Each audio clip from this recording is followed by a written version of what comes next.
Hello friends, good morning. This is Himanshu sharing stock news dated 1st of October.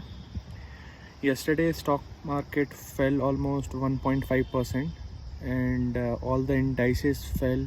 Taiwan also, Nikkei Japan also fell down almost 4.8%.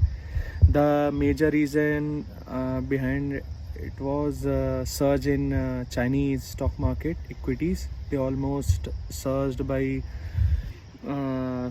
if I'm not wrong, 8% Hong Kong indices and 2.5% Chinese indices. And the major reason is that there is a volatility in Western Asia, and abhi the market in China are very much deeply discounted. So these are the two main reasons the stock market fell.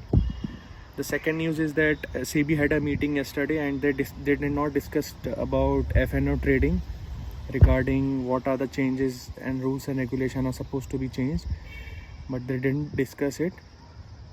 So they have also introduced a new asset class for the high net worth individuals, so that would be very much helpful for them.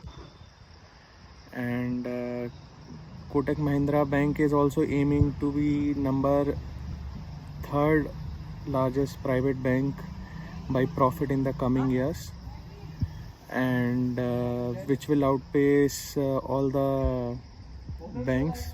Majorly, as we are aware, number one is HDFC, second is ICICI, third is Axis.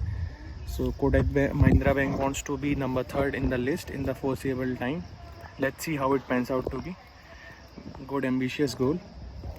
And other news is that there are a output of 8 core sector shrank for the first time after 42 months. So it shrank by almost 1.8%. It is because of excess rainfall and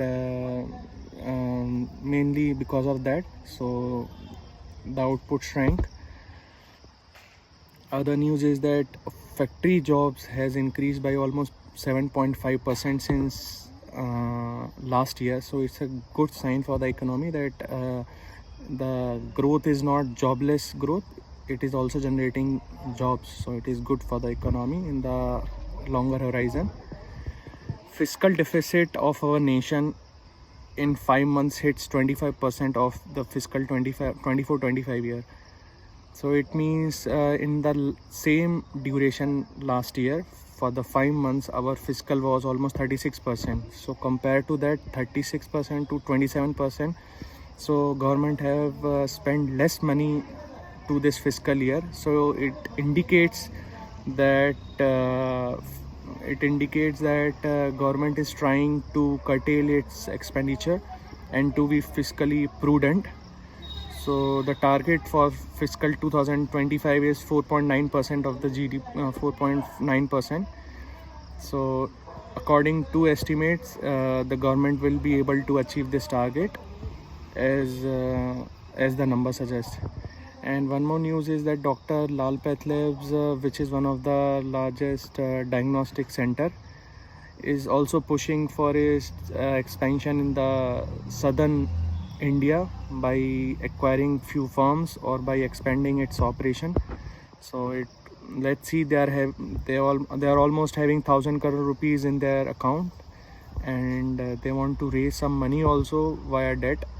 So they want to expand their operations and to be the number one leader in diagnostic center in India. So this is up for today's stock market news, and let me know how did you find it. Please like and subscribe my channel and let me know the views regarding it. Thank you.